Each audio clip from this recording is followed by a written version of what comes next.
오늘도 말씀 드셨습니까? 말씀 김은성입니다. 오늘은 다니엘 11장 36절에서 45절까지 말씀을 가지고 함께 은혜를 나누겠습니다.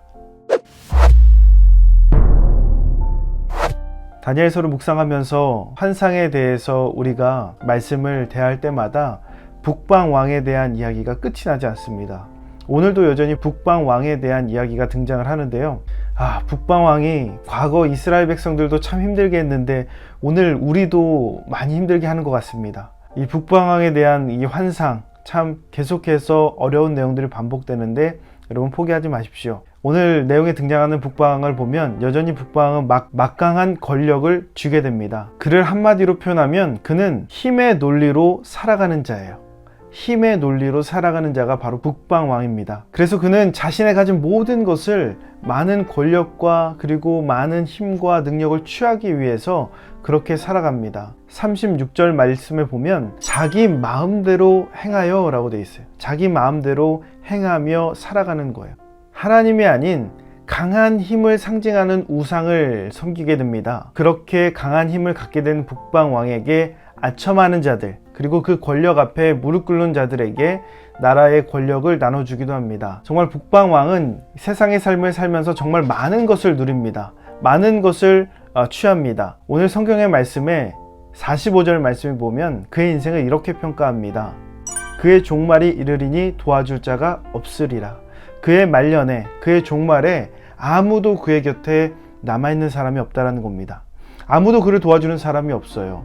많은 것을 취했고 많은 것을 누렸고 많은 것을 즐겼지만 사실상 그가 이 세상을 떠날 때 그가 쥐었던 것은 아무것도 없습니다. 그냥 한낱 신기루와 같은 그런 인생을 살아갔을 뿐입니다. 그런데 우리가 오늘 말씀을 쭉 보면서 가끔 이런 생각을 할 때가 있습니다. 하나님을 믿지 않는 사람들의 삶을 보면서 자유롭기도 하고 그리고 그런 사람들이 많은 것을 취하기도 하고 많은 혜택을 누리며 살아가는 그 모습을 보면서 부러운 마음이 들 때가 종종 있습니다. 저만 그런가요? 그러면서 이런 생각을 갖습니다. 왜 믿지 않는 사람들이 더 잘 되는 거지? 하나님은 정말 공평하신가? 이런 생각이 들 때가 있습니다. 사실 이런 생각이 든다는 것은 우리의 생각과 우리의 마음과 그리고 우리의 정신이, 우리의 기준이 이미 세상적인 기준으로 물들어 있음을 알 수 있다라는 겁니다. 하나님은 공평하십니다. 부족함이 있어도, 연약함이 있어도 혹은 내가 다른 사람들보다 실력이 부족하거나 힘이나 관계나 갖고 있는 것이 부족하다 할지라도 그 여부에 따라서 사람을 평가하시지 않는다는 겁니다.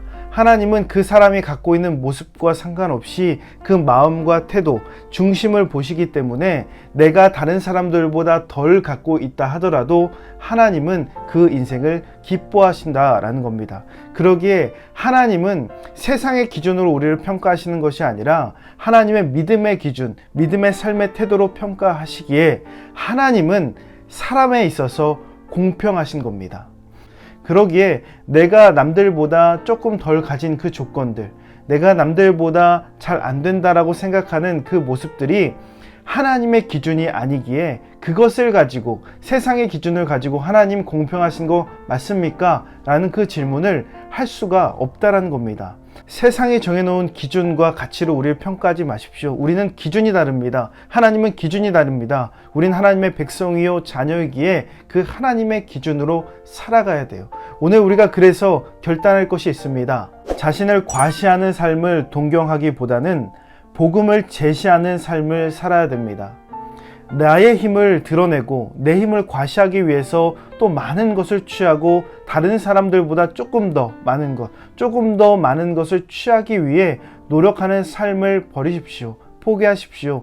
오히려 내 힘을 과시하는 것이 아니라 복음을 제시하는 그런 삶을 살기로 결정하셨으면 좋겠습니다. 또 한 가지, 스스로의 잘못된 기준을 바라볼 때 그것을 좌시하지 마십시오.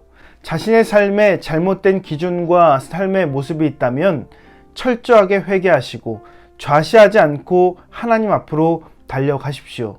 그 모든 죄악된 모습을 토해내십시오. 그리고 마지막으로 오늘 당장 지금 이 순간부터 믿음의 삶을 계시하십시오. 내일부터는 없습니다. 다음부터는 없습니다. 지금 당장 되지 않고서는 그 삶이 복음으로 혹은 하나님의 말씀으로 채워질 수 없는 겁니다. 무언가를 결단했다면, 하나님 앞에 내가 이렇게 살겠다라고 결정했다면 뒤를 돌아보지 마시고 지금 당장 이 순간부터 계시하는 삶을 살아가십시오. 그래서 오늘 우리가 이 말씀처럼 하나님의 바른 기준으로 오늘 하루도 승리하시고 세상의 그 기준, 세상의 그 힘의 논리를 부러워하지 않는, 나를 구원해 주신, 내 죄를 사해 주신 그 은혜에 감사하고 만족해하는 그런 믿음의 삶이 되었으면 좋겠습니다. 오늘 내용이 도움이 되셨다면 좋아요와 구독 버튼을 꼭 눌러주시고, 오늘도 이 말씀이 여러분의 삶이 되기를 예수님의 이름으로 축복합니다.